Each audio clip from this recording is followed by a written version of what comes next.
Bonjour à tous et bienvenue dans cette nouvelle vidéo, un nouveau concept, puisque comme promis dans la vidéo du bilan des 5 ans à TV7, je vais essayer d'améliorer vos logos. Je dis bien essayer, parce que bon, je vais pas forcément passer 15 ans sur chaque logo, c'est pas le but non plus. Là c'est vraiment juste vous proposer quelques idées qui vont parfois peut-être vous aider pour d'autres logos, parce qu'on retrouve souvent les mêmes idées pour différents types de logos. Bon, voilà. Bon, c'est la première fois que je m'essaye un peu à cet exercice, c'est la première fois que vous me voyez face cam, donc je sais pas si ça va être top, mais bon, il faut bien une première à tout, donc voilà, on va tenter. Petite précision, la qualité de l'image de la webcam est pas top. Bon, après, je pense que l'essentiel, c'est plutôt ce que je vais faire à l'ordi, donc c'est pas très grave, vous m'en voudrez pas. Alors, on commence avec un mail de O2 Radio. Je regarde personnellement tes vidéos depuis pas mal de temps, je suis souvent devant ma télé branchée sur TV7. Pourtant, vous n'êtes pas très nombreux. C'est pour cela que je me permets de t'envoyer un logo suite à ta vidéo de tes 5 ans. Donc il me dit qu'il travaille à O2 Radio, qui est une radio locale associative située à Senon. Voilà, c'est une coïncidence assez étrange puisque j'habite aussi à Senon. Bref, donc bon voilà, donc oui, je connais effectivement deux noms, mais même plus que deux noms parce que je n'écoute pas souvent la radio, mais je connais un petit peu quoi. Et donc voilà, il me dit que le problème de leur logo, c'est qu'il y a souvent confusion, car O2 ça vient de Haut-de-Garonne, et ça fait plutôt penser à Oxygène. Ouais, ça c'est un peu le problème. On va essayer de voir ce qu'on peut faire à partir de ce logo. Donc je l'ai déjà récupéré parce que je suis quelqu'un d'extrêmement organisé. La la la, je suis parfaitement organisé. Je pense qu'on peut peut-être essayer de garder le rouge et le noir. En plus, ça fait très radio. C'est des couleurs qui reviennent assez souvent dans ce genre de médias. Après, comme je disais, le problème c'est le 2 en indice. Je vous rappelle, exposant c'est au-dessus, indice c'est en bas. Ça fait tout de suite Oxygène. Alors, on voit l'évocation aussi de la baffle, bien sûr, avec les ondes et puis le haut dans le rond rouge, ça fait vraiment une espèce de haut-parleur. Peut-être que pour vraiment faire penser au Haut-de-Garonne, on pourrait essayer d'inclure un élément un peu géographique dans le logo, peut-être dans un rond rouge comme ça, effectivement. Voilà, c'est ça les Hauts-de-Garonne, c'est vraiment entre les deux bras de la rivière. Donc je verrais bien peut-être comme comme si on voulait schématiser. Ça fait un peu balle de tennis, alors là on va peut-être avoir ce problème là aussi. Mais bon, un balle de tennis rouge, donc je sais pas. Je commence à avoir peut-être une idée. Mais pour l'instant on dirait pas que ça n'a l'air de rien, je suis complètement d'accord. Mais non, ça va venir, je vous promets. Je pense qu'on peut arriver à quelque chose. Peut-être en... Attendez, en séparant un petit peu. Ça fait un peu une espèce d'insecte, de coccinelle, c'est assez original. Comme une coccinelle qui s'apprête à s'envoler. Il y a un côté un peu poétique, d'ailleurs, c'est marrant. Ça fait, si vous mettez ça en noir et vert aussi, ça fait un côté très écolo avec... voilà, là on est sur un côté très arbre, très tendance écolo. Donc on va essayer de trouver une typographie pour le 2. Une typographie qui est à peu près la même épaisseur du coup que le haut de la Proxima Nova. Alors je sais que j'utilise toujours la même typo, j'aime beaucoup cette typographie. Ouais, on va essayer d'arrondir un peu cette typographie, d'en faire un côté un peu plus sympathique qu'on avait un peu sur l'ancien logo. Donc voilà, on a quand même une première idée. Je pense qu'on arrive quand même à lire un O et un 2, malgré la stylisation du haut. Je ne sais pas si ce mot existe. On va la dupliquer. Et alors on va essayer de voir si on peut pas faire une alternative en ne gardant qu'une partie des ailes de la coccinelle, bien sûr. Qui ne ressemblera du coup plus à une coccinelle. Ou alors une coccinelle handicapée, éventuellement. Alors on est sur une coccinelle un petit peu amochée. Sans doute à cause du réchauffement climatique. Voilà. Pas grave si on n'est pas exactement sur la même épaisseur, parce que là je trouve qu'il faut jouer un peu sur la symétrie du logo. C'est aussi ce qui va lui donner un côté un peu atypique. Et en plus, du coup... Ah ouais! Mais oui, regardez, si on fait ça... On récupère un peu l'idée de la baffle, en plus on a l'impression de voir... Voilà, on est entre un haut-parleur et un porte-voix. Je sais pas si vous le voyez du coup. Là, si on rajoute une poignée... on va peut-être pas rajouter une poignée quand même. On tient quelque chose, moi je vous le dis. Et en même temps, ça fait un peu cible, comme si on disait vous êtes ici. Hein, vous savez, sur les plans, vous avez un truc avec vous êtes ici. Donc voilà, on peut essayer de le mettre à côté, mais je trouve que ça perd on perd quand même en lisibilité. En plus, je pense que le O2 doit quand même être plus important. Donc voilà, donc on a quand même une idée, peut-être voilà, à retravailler, mais en tout cas une première idée de ce que pourrait donner une revisite du logo, sans tout à fait, enfin en tout cas sans complètement s'éloigner de l'original, mais déjà en mettant vraiment le 2 en valeur aussi, pour que vraiment on comprenne que c'est pas le symbole de l'oxygène, et surtout voilà, en reprenant un aspect géographique, donc avec les deux bras de la rivière, et puis peut-être voilà, même s'il est plus estompé que sur l'ancien logo, on retrouve quand même un peu l'esprit, on a presque la forme entre un mégaphone, un haut-parleur. Là je l'ai un peu accentué du coup avec le point au milieu. Là il est beaucoup plus subtil, et là je trouve ça marrant parce que ça fait un peu une forme de coccinelle, donc ça peut faire une espèce d'emblème, quelque chose comme ça. On s'éloigne plus là du coup du haut-parleur quand même, hein, nettement plus. Pour les couleurs, j'ai opté du coup pour un rouge très légèrement, alors on est quand même très proche hein, du rouge d'origine, mais c'est un rouge très légèrement rose, qui est assez vif, assez dynamique. Et alors j'aime bien, mais alors là bon c'est un peu suivant les goûts de chacun, ce bleu violet très foncé, qui va vraiment donner de la pêche et se marier harmonieusement avec le rouge. Voilà, donc ce sont mes propositions pour O2 Radio. Eh bien, libre à vous de vous en servir ou non. C'est sans doute, il y a peut-être des choses à retravailler, mais en tout cas, voilà, je pense que il y a des idées peut-être qui peuvent être intéressantes. Dites-moi dans les commentaires du coup ce que vous en pensez. Est-ce que vous avez d'autres idées? Est-ce que vous auriez fait autrement? Voilà, tout simplement. Voilà, c'est à vous de me le dire. À vous de me le dire. Ouais, je suis navré, désolé. Deuxième logo qui m'a été envoyé par Noé Housset. Le concept est le suivant, je m'appelle Noé Housset et j'ai donc simplement repris mes initiales que j'ai scindées et insérées dans un cercle.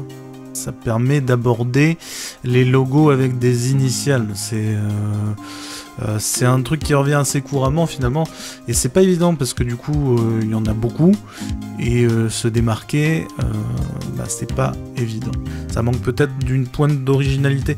Ce qui est intéressant avec les initiales, c'est qu'on peut essayer de s'amuser à les imbriquer de façon différente, enfin de différentes façons plutôt, pour en faire limite une forme un peu abstraite, un peu comme vous le voyez dans mon logo. Alors moi il y a 2-3 petits problèmes que je vois, hein. Les deux lettres, le N et le H, ont été faites à la main, ce qui en soi n'est pas une mauvaise chose, mais du coup on voit que par exemple là le trait, il y a l'angle du trait qui fait un petit dépassement, voilà. Autre chose qui me chagrine un peu, moi qui suis tatillon, c'est que la ligne là n'est pas tout à fait droite, on dirait qu'elle est penchée un petit peu. Je pense qu'on peut l'améliorer. Le côté lettres très fines, ça donne tout de suite un aspect un peu haut de gamme. Le souci, c'est qu'on perd très vite en lisibilité dès que le logo est petit. Donc on va peut-être quand même un petit peu épaissir les lettres. Voilà, les couleurs utilisées dans le luxe, on est quand même surtout sur du noir et blanc, c'est à 62%. Donc je sais pas si c'est vraiment l'esprit que tu voulais donner à ton logo, mais en tout cas si c'est ça, c'est plutôt réussi. Alors on va partir donc sur un rond noir aussi. Après du coup je vois que tu as utilisé, elle est pas mal cette typo, elle s'appelle Dolce Vita, voilà, donc je l'ai trouvé sur Dafont, hein, et je pense qu'on va carrément l'utiliser comme base pour faire le N et le H. On va essayer d'agrandir ça comme ça. On a vraiment, voilà ce que je vous disais, un côté un peu abstrait, comme si les pièces noires, c'était les pièces d'un puzzle qu'on assemblerait. Donc ça peut être intéressant, je pense. Et alors le Noé, alors je suis pas sûr que la ligne soit nécessaire, honnêtement. Je suis désolé, écoute Noé, tu vas devoir t'appeler No 2. Non, on va y arriver, hein, je ne sais pas pourquoi le ne veut pas se faire. Bon voilà, donc j'ai utilisé la très ancienne et très noble technique du copier-coller, hein, qui finalement fonctionne. Là on est parti sur, je suis parti du coup sur une graisse de typo un tout petit peu plus importante que celle que tu avais mis, parce que je pense qu'on gagne effectivement en lisibilité, hein, surtout en petit. Voilà, regarde, là on le voit tout de suite. Si je mets vraiment ton logo en petit, et encore là il est plus gros que le mien, mais il est quand même du coup nettement moins lisible. Je pense qu'on peut peut-être encore améliorer ça. On peut venir scinder le cercle. Voilà, donc en scindant du coup on peut mettre peut-être le texte ici et revenir l'encadrer avec le bas du cercle en dessous. Je sais pas ce que vous en pensez, mais il y a une idée, il y a je pense une troisième possibilité, peut-être un autre assemblage avec le N et le H. Ça fait un peu une forme d'antenne râteau. Ou alors si vous mettez le rond dessus, ça fait un bonhomme avec une main qui penche et bon. Bon voilà. Voilà, on y est au niveau de l'originalité. Là c'est pas mal, on a quelque chose aussi d'intéressant. Et peut-être dans ce cas-là, puisque là on voit quand même qu'on a aussi une bonne partie inutilisée ici. Dans ce cas-là, mettre le prénom et le nom à cet endroit-là. Voilà, donc 3 possibilités, peut-être pour améliorer un peu cette idée. Je sais pas trop laquelle je préfère. J'aime bien cette idée de mettre le prénom et le nom comme ça entre deux parties du cercle. Ça fait un peu signature, je trouve ça un côté assez classe aussi. En tout cas, voilà, tout en restant dans l'esprit de base, je pense qu'il y a moyen de faire quelque chose d'un petit peu plus abouti et surtout un petit peu plus lisible en petit. Parce que là, on reste, notamment celui-là, il est quand même assez lisible, même à cette taille-là. Alors que celui-là, celui d'origine. Mais en même temps, celui-là, bon, le dernier que j'ai fait, le prénom et le nom sont très petits aussi, donc ça limite un peu les utilisations. Peut-être dans ce cas-là, en faire une variante. On a le pictogramme et le nom à côté. Donc ça peut être intéressant. Alors, je pense qu'on est sur quelque chose de plus lisible. Voilà, de plus exploitable aussi. Enfin, je pense que voilà, c'est quelque chose qui peut être travaillé dans ce genre-là. Voilà. Et voilà donc le 3e et dernier logo de cette première émission. Donc ça s'appelle Mitre Radio. Et il me dit qu'il a une chaîne YouTube, que parfois il fait des lives. Mais voilà, donc ça lui convient que moyennement. La police d'écriture est Quantify. Et le fond en barre audio est une forme proposée par PowerPoint. Ouais, donc là effectivement on va peut-être pouvoir bosser dessus. Alors Dafont, il y a plein de gens hein, qui aiment ça. On y trouve de tout. C'est-à-dire il y a des trucs bien, puis il y a des trucs moins bien. Alors on installe Quantify,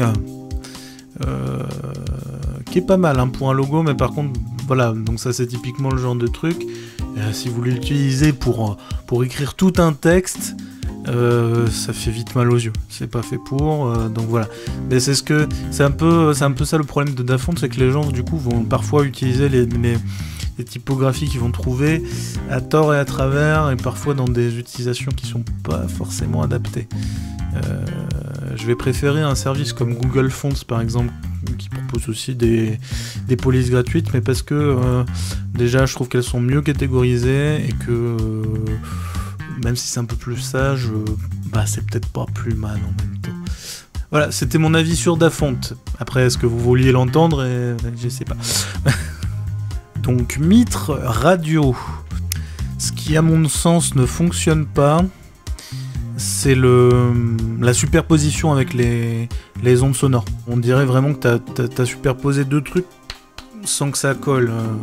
il n'y a aucune barre qui est alignée sur les barres du texte, enfin sur par exemple la verticale du I ou du T ou du M, voilà. Donc on va essayer de trouver quelque chose, peut-être en restant dans cet esprit, mais je me demande s'il n'y a pas un truc à faire justement avec les ondes sonores. Est-ce que vous voyez où je veux en venir? Parce que moi oui, mais je sais pas ce que ça va donner. Ça c'est un peu le risque du métier, quoi. Alors est-ce qu'on est sur quelque chose de complètement illisible? Oui, c'est vrai, on va pas se mentir. On a une idée. Alors, on peut faire quelque chose d'un peu pixelisé comme ça, mais c'est vrai qu'on n'est pas sur quelque chose d'hyper lisible. Alors sinon, une autre idée, c'est de carrément reprendre la forme d'onde qu'on a là. Alors ça part plutôt bien, là le truc c'est que du coup, il faut que je règle un peu l'espacement entre les lettres. Voilà les problèmes de Dafonte. Regardez ce I qui n'a pas la même largeur de base que le... Bon là, du coup, il a la même largeur puisque je l'ai réglé. Mais bon, est-ce que je suis de mauvaise foi? Oui, peut-être un peu, oui, bon, d'accord. Le milieu des bandes jaunes aligné sur le bas des bandes noires. Et là, je pense qu'on est pas mal, du coup, hein, pour rester plus dans l'esprit de ce que tu avais fait. Peut-être même que, voilà, peut-être... à partir du I, on peut peut-être mettre les bandes jaunes au-dessus. Voilà, comme si vraiment les deux se mêlaient au fur et à mesure entre les lettres et les ondes sonores. Et radio, plutôt que de le centrer dans ce cas-là, maintenant qu'on a un peu de place en bas à droite, eh bien je le mettrai en bas à droite. Regardez, on dirait que c'était fait pour... Donc voilà, bah, ce qu'on peut éventuellement faire avec ton logo actuel. Alors soit on part sur quelque chose de beaucoup plus... c'est entre minimaliste et voire un peu abstrait. Alors est-ce que c'est peut-être un peu moins lisible, hein, je te l'accorde. Après je trouve ça marrant quand même, ce côté très pixelisé. Mais avec ces petites diagonales là qui viennent... Ah, il y a un côté sympa. Après ça fait un peu... un peu plus ambiance électro, quelque chose comme ça, donc c'est peut-être pas le but recherché. Donc voilà, sinon deuxième proposition, effectivement, je me suis basé sur ton logo, mais j'ai essayé de vraiment de le rendre plus harmonieux, donc avec ces barres jaunes qui s'entremêlent avec les verticales de tes lettres, voilà, et on finit par équilibrer le tout avec le mot radio. Je pense que ça fonctionne pas mal. Voilà, ça dépend vraiment de la direction dans laquelle tu veux aller. Ton logo de base est déjà plutôt pas mal. Et voilà, c'était donc les 3 logos de cette première mission que j'ai tenté d'améliorer. Alors je sais pas si ça a marché pour tous. Vous aurez peut-être eu d'autres idées, alors n'hésitez pas à me le dire dans les commentaires si vous avez eu des idées, et si vous avez des suggestions éventuellement pour les prochaines. Tout ça c'est vraiment de la suggestion, c'est pas vraiment, comme je disais, c'est pas un travail professionnel abouti de A à Z, c'est plus des idées que j'ai mis vite fait en application, parce que normalement bah, c'est beaucoup de temps, de préparation, on élabore une charte graphique, etc. etc. Des fois d'ailleurs les gens trouvent que c'est très cher payer des logos et tout ça, mais c'est parce qu'il y a tout ce qu'il y a autour aussi. Parfois on est obligé d'imprimer des logos sur plein de supports différents, de les adapter, etc. Donc ça a un coût quand même. Voilà, là c'est vraiment de l'ordre de la suggestion. Le but c'est pas non plus que ça me prenne 3 jours de tournage. Déjà là ça m'a pris une après-midi, je pensais pas que ça prendrait autant de temps. Mais en tout cas c'était très cool à faire et je serais content d'en refaire. Donc n'hésitez vraiment pas à m'envoyer vos logos. Maintenant j'aimerais terminer cette petite émission à chaque fois avec une actu de logo. Soit un truc que j'ai trouvé bien, soit un truc que j'ai trouvé pas bien. Enfin voilà, un logo, un nouveau logo, une marque, soit une nouvelle marque, soit une marque qui vient de changer son logo.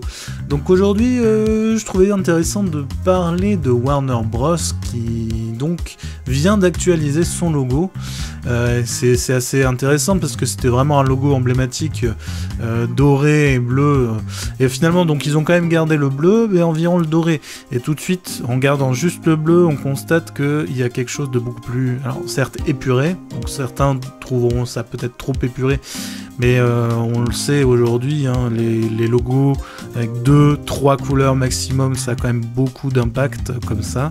On est dans cette tendance à la simplicité. Alors bon, ça plaît pas forcément à tout le monde, mais voilà, en tout cas ce bleu, tout de suite je trouve que ça fait plus moderne quand même. Et je pense que le but, ça va être beaucoup d'adapter ça aux réseaux sociaux, etc. Vous voyez, là, ils utilisent vraiment le bouclier comme une marque forte pour mettre leur série ou leur film en valeur, quoi. Donc, ils ont carrément créé une typo, ça je trouve ça dingue, mais bon, elle est chouette en plus, je trouve. Vous voyez, il y a presque un côté un peu cartoon dans la typo, c'est marrant. C'est à la fois elle passe bien sur du texte courant, et à la fois elle est pas non plus complètement comme toutes les autres, hein. Je veux dire, il y a vraiment un truc un petit peu différent. Alors, ce qui est intéressant, c'est qu'ils ont essayé d'utiliser le nombre d'or pour la conception du logo. Alors effectivement, là sur ce site, ils ont l'air d'être dubitatifs. Je suis pas forcément convaincu non plus. Je le trouve peut-être un petit peu trop allongé justement par rapport à l'ancien. Et pour ceux qui connaissent pas le nombre d'or, donc normalement c'est un truc qui permet en théorie, voilà, d'avoir une composition d'image la plus efficace possible pour attirer le regard. Est-ce que vous trouvez les proportions du nouveau logo plus harmonieux que l'ancien? Je ne sais pas. Après voilà, mais en tout cas sur l'utilisation, sur la couleur et tout ça, je trouve que c'est plutôt intéressant. Même la version là avec un petit peu d'ombrage et d'effet 3D qui donne un peu de profondeur, c'est plutôt pas mal, voilà. Et voilà, donc c'est la fin de cette émission. J'appelle ça une émission. Je sais pas comment on peut appeler ça. J'ai pas trop l'habitude de faire ce genre de format sur YouTube, mais du coup, moi, je trouve ça intéressant de tester ça. Vous me direz vraiment ce que vous en avez pensé. J'espère que j'ai pas été trop bavard, mais j'essaye quand même de donner du rythme à tout ça, ce qui est pas forcément évident parce que je suis quelqu'un d'assez posé normalement. Donc voilà. Mais c'est bien. Ça me fait tenter autre chose. Bref. On se retrouve bientôt pour une prochaine vidéo. Il me reste encore plusieurs logos dans les cartons à refaire. Ne vous inquiétez pas, vous êtes sur la liste, je l'ai fait dans l'ordre. Donc si vous n'êtes pas apparu aujourd'hui dans la vidéo, ce sera probablement la prochaine fois. Et puis pour ceux qui veulent m'en envoyer d'autres, n'hésitez pas. Voilà, à la prochaine!